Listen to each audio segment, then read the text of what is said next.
大家好，欢迎来到我的婚介所，我是丽姐，欢迎大家来听相亲故事，感谢大家的订阅。故事精彩的话，也可以打赏请丽姐喝茶。哎呦，我的老天爷啊！今天要和大家分享的这个故事真的是太有意思了，让丽姐好好和大家说说这个大陆女孩小林和台湾男生阿伟的相亲经历。小林是个典型的都市白领，在上海一家外企做财务主管，年薪40多万人民币呢。长得那叫一个水灵，皮肤白净，身高1.65米，身材也很好。但是呢，因为工作忙，加上眼光比较高，到了32岁还是单身一个。他妈妈可着急了，整天催他找对象。去年9月份，小林的妈妈经过朋友介绍认识了我。那天他们母女俩来到我的婚介所，小林妈妈一进门就说：“丽姐啊，你可要帮帮我们家小林，她这个年纪再不结婚，我和他爸都要愁死了。”我仔细看了看小林的条件，哇塞，各方面都很优秀嘛。但是小林开口就说：“丽姐，我对另一半是有一些要求的。首先，学历必须要研究生以上，年收入至少要比我高，最好是在外企或者大公司工作的。年龄的话，最好不要超过35岁。哦，对了，我还挺想移民的，如果能找个国外的或者台湾、香港的男生就最好啦。”听到这里，我心里就有底了。正好前几天有个台湾的男客户阿伟，是通过我们婚介所的网站找上门来的。阿伟在台北一家科技公司当主管，年薪将近200万新台币。今年34岁，身高1.78米，长相斯文，还在美国读过研究生呢。我觉得这两个人的条件挺配的，就赶紧联系了阿伟。没想到阿伟一看到小林的照片和资料，马上就说要来上海见面。真是缘分啊！第一次见面是在上海外滩的一家咖啡厅。小林穿了一条淡紫色的连衣裙，看起来格外优雅。阿伟也是一身正装，手上还拿着一束玫瑰花。两个人一见面，气氛就特别好。阿伟用他那标准的台湾腔说：“你好，我是伟仔。”小林被逗得笑出声来，台湾腔真的好可爱哦。两个人聊得特别开心，从工作聊到生活，从兴趣爱好聊到未来规划。眼看着时间过得飞快，3个小时就这么过去了。离开的时候，阿伟还特地要了小林的联系方式。谁知道第二天我就接到小林妈妈的电话，她说：“丽姐啊，那个台湾男生各方面条件都挺好的，我们家小林也挺满意。不过我们还是要谈一下彩礼的问题。”小林妈妈直接跟我说：“丽姐，在我们老家，彩礼至少要40万人民币起步。现在物价这么高，我们家小林这么优秀，400万新台币应该不过分吧？”哎呦我的妈呀，我一听这个数字都惊呆了，赶紧跟小林妈妈解释：“阿姨，台湾那边的婚姻文化和大陆不太一样，他们基本上没有彩礼的传统，最多是订婚的时候男方会给女方一个金戒指和一些见面礼。”小林妈妈听了直摇头：“这怎么行呢？没有彩礼，我们老家人会说闲话的。再说了，我们家小林要嫁去台湾，生活环境都要改变，总得有个保障吧。”我又耐心地解释：“阿姨，台湾那边虽然没有彩礼，但是结婚后男方都会把太太的名字加到房产证上。而且阿伟家境不错，在台北市区还有2套房产呢。”小林妈妈还是不太接受，那也不行。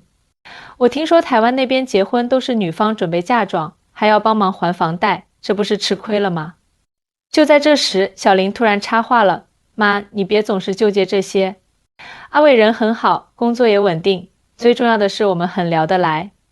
再说了，我也有自己的事业和收入，不能总是用老观念来看问题吧。”没想到小林妈妈一听这话更急了：“你这孩子怎么就不明白妈的心呢？你看看你表姐，去年在苏州嫁人，人家男方一下子就给了60万彩礼，你条件比她还好，怎么能不要彩礼呢？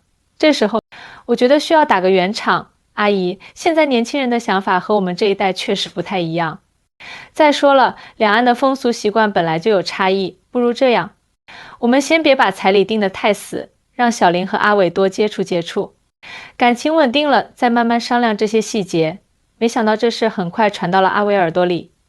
有天晚上，阿伟特地打电话给我：“丽姐，我是真的很喜欢小林，但是400万新台币的彩礼，这在台湾真的很少见哎。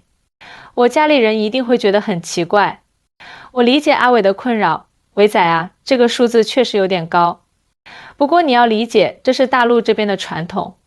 要不这样，你先跟小林好好谈谈，看看他的想法。就这样，阿伟专程从台北飞到上海，约小林出来见面。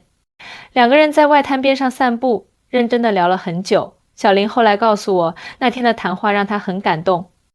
那天晚上，阿伟很认真的跟小林说，其实我很认同你们重视家庭的传统，但是在台湾表达诚意的方式是不一样的。比如说，我们会把你的名字写进房产证，婚后的工资也都会交给你打理。最重要的是，我会用实际行动来证明我会好好照顾你。小林听了很感动，他跟我说，丽姐，那天阿伟说得很对。他说，与其要一大笔彩礼，不如看看对方是不是真心想要和你过一辈子。他还说，台湾男生虽然不给彩礼，但是结婚后对太太都很尊重，家里的经济大权都交给太太。这时候阿伟也提出了他的想法，我可以答应小林妈妈，结婚时送一对金镯子和一枚大克拉的钻戒，表达我的诚意。而且我也和公司申请了，婚后可以让小林来台北公司的分部工作，这样他的事业发展也不会受影响。听到这里，我觉得阿伟这个安排很周到。但是小林妈妈还是有顾虑，丽姐，我就是担心小林嫁去台湾会不适应。我听说台湾那边结婚要请很多桌酒席，女方还要准备很多嫁妆，这些我们都不太懂啊。这时候阿伟表现出了极大的诚意，阿姨，这些您不用担心。结婚的事情我们台北这边全包了，酒席宴席都按照台北最好的标准来办。小林的嫁妆您就别准备了，我们那边现在年轻人已经不太讲究这个了。最重要的是小林开心，听到阿伟这么说，小林妈妈的态度明显软化了，这孩子确实很懂事，说话做事都很周到。后来阿伟还专门请他爸妈从台北飞过来见小林一家人。阿伟妈妈一来就拉着小林的手说，哎呀，这个媳妇儿我很满意，伟仔从小就很挑剔，现在终于找到对的人了。两家人吃饭的时候，阿伟妈妈还特地解释了台湾的婚姻文化，我们台湾女孩子结婚不收彩礼，不是因为我们不重视女儿，相反我们觉得女儿是无价之宝，怎么能用钱来衡量呢？重要的是两个孩子真心相爱，婚后好好过日子，这顿饭吃得其乐融融。饭后阿伟妈妈还特地拿出一条家传的翡翠项链送给小林，这条项链是我婆婆传给我的，现在我送给你，我们台湾人就是用这种方式来表达对儿媳的重视。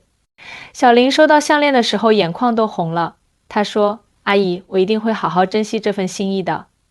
经过那顿饭后，小林妈妈总算放下了对彩礼的执着。但是新的问题又来了，因为要办两地婚礼，光是流程就够两家人伤脑筋的。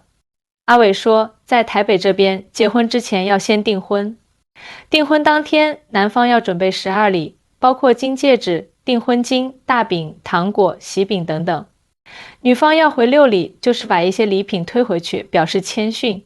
小林听了直呼，哇，好复杂哦，难怪都说台湾人很重视仪式感。为了让小林了解台湾的婚礼习俗，阿伟妈妈特地从台北寄来了一本《台湾结婚礼俗大全》，小林认真的学习着，还在本子上记满了笔记。原来台湾人办喜宴都是中午办，晚上很少而且餐厅都是专门的婚宴会馆，菜色也是固定的12道。婚礼前1个月，小林专程请了长假去台北。阿伟早就在台北东区租好了一间温馨的小公寓，还特地布置了一间书房给小林工作用。小林一进门就被感动得不行，天啊，你怎么知道我喜欢这种风格的装修？阿伟笑着说，当然要用心准备啊，这可是我们的爱巢订婚典礼在台北国际饭店举行，阿伟给小林准备的订婚戒指是他特地去香港买的1克拉钻戒。小林也学着台湾媳妇的样子，把一些礼品回礼给阿伟家。订婚宴上，小林穿着粉色旗袍，端庄大方。阿伟妈妈看了爱不释手，我们家媳妇实在太漂亮了，伟仔你要好好对人家哦。婚礼更是办得风风光光。在上海这边，两人遵循传统，阿伟还专门学了接亲时要唱的山歌。小林的姐妹团给阿伟设置的结婚游戏可把他累坏了。天啊，大陆这边的游戏也太难了吧，连背新娘都要背10分钟。而在台北的婚礼上，小林也完全入乡随俗。他学会了在敬茶时要说的台湾话，丈人丈母娘请喝茶，阿伟爸妈也很配合地准备了大红包，笑着说：好好，辛苦你了。婚礼结束后，小林跟我分享说：丽姐，我发现台湾人办喜事真的很讲究，不只是形式上的讲究，更重要的是那种对传统的尊重，对感情的重视。虽然他们不要彩礼，但是该有的仪式感一样都不少。婚后，小林很快就适应了台北的生活。她发现台湾的婆婆和自己想象中的完全不一样。丽姐，我婆婆超级好，从来不干涉我和阿伟的生活，每次来都提前打电话问我们方不方便。做菜难吃她也不会嫌弃，还教我做台湾菜。阿伟也完全履行了承诺，每个月的工资都交给小林管理。小林笑着说，台湾老公真的很贴心。他说这是他们的传统，太太管钱，先生负责赚钱。不过我也不会乱花，我们两个商量好每个月的预算，剩下的钱就存起来。让小林最惊喜的是台湾男人的生活态度。阿伟下班回家会主动做家务，周末还会下厨，虽然他煮的菜都是台式口味，不过我觉得超可爱的。他说这是他们从小的教育，男生要会照顾自己和家人。半年后，小林在台北分公司也做出了成绩，还收获了不少闺蜜。台北的同事都很热情，常常约我下班去夜市逛街。他们说我是最会适应的陆配，因为我连珍珠奶茶都改喝半糖了。阿伟更是成了女婿界的模范，他每个月都会抽时间带小林回上海看父母，还学会了使用支付宝给丈母娘转红包。小林妈妈逢人就夸我这个女婿真的很孝顺，比那些给了彩礼却不懂得照顾老人家的强多了。1年后，小林怀孕了，阿伟更是紧张得不得了，请了专门的月子中心，还提前学习育儿知识。小林感动地告诉我，丽姐，我现在特别感谢当初你劝我妈放下彩礼的执着。真的，好的婚姻不是靠钱来衡量的，而是两个人相互扶持，互相成就。说到这里，丽姐要和大家分享一下心得。其实两岸的婚姻文化虽然有差异，但是核心都是一样的，珍惜感情，互相尊重。台湾这边不收彩礼，是因为他们觉得感情是无价的。大陆这边重视彩礼，是因为想给女儿一份保障。只要双方愿意理解对方的文化，彼此包容，相信爱情就会跨越所有的鸿沟。现在小林和阿伟的故事时常被我拿来和其他相亲的年轻人分享。每次说到这里，都会有女孩子问我，丽姐，那你说我们要不要坚持要彩礼呢？我的建议是，重要的不是彩礼的多少，而是对方是否真心对你好，是否尊重你的生活方式，是否愿意和你共同经营一个家。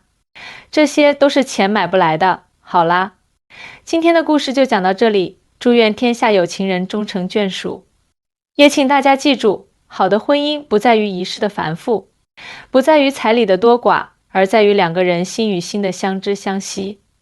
丽姐的故事讲完啦，喜欢的话请多多支持哦，下次见。